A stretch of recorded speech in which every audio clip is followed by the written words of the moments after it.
Right, it's good to have her. An agreement. Now, they say, you don't have to go through the long end of it, but the Reader's Digest version, they said, well, if they give 50 million black people, they acquiesce to our demands for reparation, that's going to break the country. That's going to break the bank. Is that true?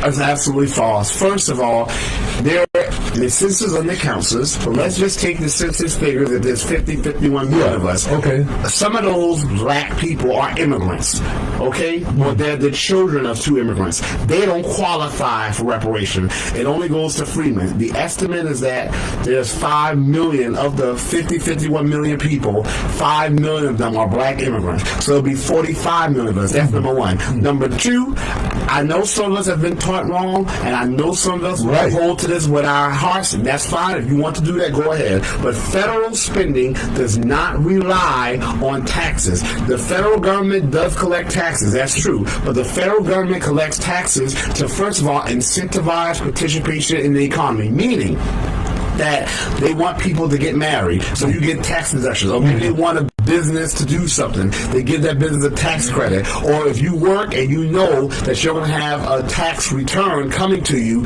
it kind of gives you more of an incentive to work. Taxes also help to guard against inflation. Taxes also help to protect limited resources, so that way you don't have one person write a check and buy it all up. They apply taxes sometimes, the federal government, to help preserve those resources. However, the federal government does not rely on taxes it collects for federal spending. We see that all the time. Let's look at Donald Trump, for example. Donald Trump did some heavy, big spending. Donald Trump, just during the COVID era, he did the PPP loans. That was trillions of dollars. Donald Trump bailed out pretty much the airlines. Okay? Donald Trump invested a large amount of money in the vaccines, educating people in the vaccines, distributing the vaccines. Donald Trump helped to bail out other corporations. He spent trillions and trillions of dollars. And guess what happened at that time? Donald Trump had cut taxes to one of his lowest rates in modern history. And yet, when Donald Trump left office, people like to say inflation is what's going to kill us.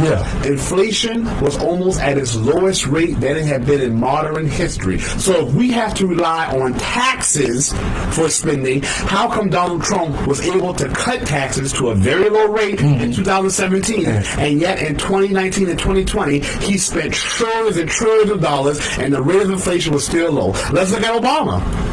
On the banks alone, Obama spent $29 trillion on the banks alone. That's not even talking about what he spent in bailing out other corporations. Okay? $29 trillion on the banks alone. And that's not talking about the auto industry, more trillions of dollars. How about all the conflicts Obama had going on, bombing all these other countries? Trillions of dollars on that. The military gets about $1 trillion each year for their budget. And yet, when Obama left office, to his credit, even though he did nothing for us, I can't stand the man, but when Obama left office, the economy was soaring. The economy was doing very, very well. I welcome them to call in, so I can explain to them why. The economy was soaring when Obama left office. Roosevelt, let's go back even further. When Roosevelt did the New Deal, and figures Roosevelt put money in the economy to make up jobs. And yet, for Roosevelt, Obama, and Trump, three people who oversaw the economy in its most precarious state, dumb spending money helped save the economy. It kept the economy buzzing. And with Obama and Trump, inflation was very, very low. Now, this idiot we have now, inflation is through the roof, and people are really, really feeling it. So it depends on who you have on the helm. But the federal government does not rely on taxes they collect. But here's more. Folks. The federal government they talk about debt. I'm going to use Donald Trump as an example. Donald Trump, before he was running for office, he said, "What's wrong with that?" And everybody was like, "Oh, Lord, what do you mean wrong with that?" He was like, "You get a lot of money from that." He was like, "I make a lot of money from that." America does it all the time. Your microphone is yellow. So there's the green dollars, but they have the yellow dollars that they call bonds, government bonds. And pretty much what America does is the money they spend exceeds what they collected in taxes, they pretty much issue government bonds, which pretty much countries could buy, banks can buy, credit unions can buy, families can buy, pretty much all sorts of entities can buy them, and they pay them interest on those bonds until it matures, and they say, here's all your green dollars, give us back our money. So the problem is, we don't see that money. Lose nothing. Right, we don't see that money. It all goes back into the government. Number 3, America cancels debt all the time.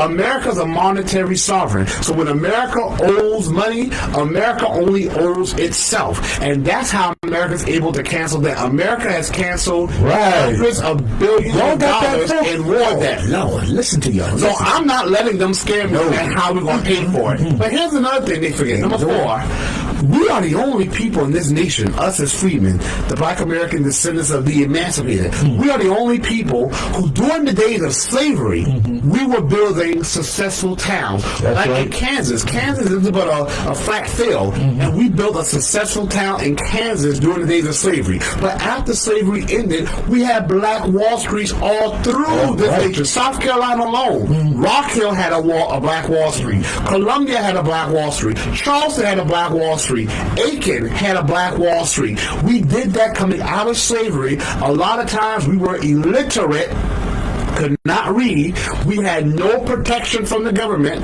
and we were being terrorized day in and day out, and we built black Wall Streets throughout this whole nation. The black Wall Street in Tulsa, Oklahoma alone was worth $69 million. So giving... Doctor, monitor the thing. So we aren't asking for anything that we don't deserve. We're demanding what we're owed. Let's get that straight. But getting our reparations, that would be the best thing that could be done for this nation's economy. Because we went from having hundreds of black Wall Streets, we'll now have millions of them. And that's what they're really afraid of. Because if they thought we were going to get our money and just spend it on frivolous stuff, we would have given it to them a long time ago. And even if we were going to do that, oh well, it's our money. But they know that when we get what we're owed, we will have, because they said Tulsa, Oklahoma, the Black Wall Street there, they called it the New York City of the Midwest. The Overtown in Florida, they called it the New York City of the South. Just those 2 examples. It's not going to wreck the economy. It'll be the best thing that could be done for this economy. Because I know you changed your slogan. Yes, I did. Yeah, your slogan was what was it? It was repair Black America to save America. And you changed it to justice for all or justice for none. The reason why I did that is what we just been talking about. These other groups have gotten reparations, we haven't. So I've been talking to a lot of white South Carolinians. I talk to white people all the time. You'll be surprised how many of them we think the moment they hear reparations, they're going to say, oh no, I'm against that. A lot of them don't respond that way. But I let them know, because in South Carolina we got a lot of white conservatives, and these are the ones that don't trust the government. But I say to them, so you don't trust the government, but you believe the government when they tell you that your tax dollars are what's funding this nation? You believe them then? But I say to them, let me tell you something. If you can say to me that this country, the things that it's done to my people for 400 years, all the horrors it's done, if you can stand there and say to me that they don't need to repair it, then what message are you sending to them about what they can do to you? Think about that.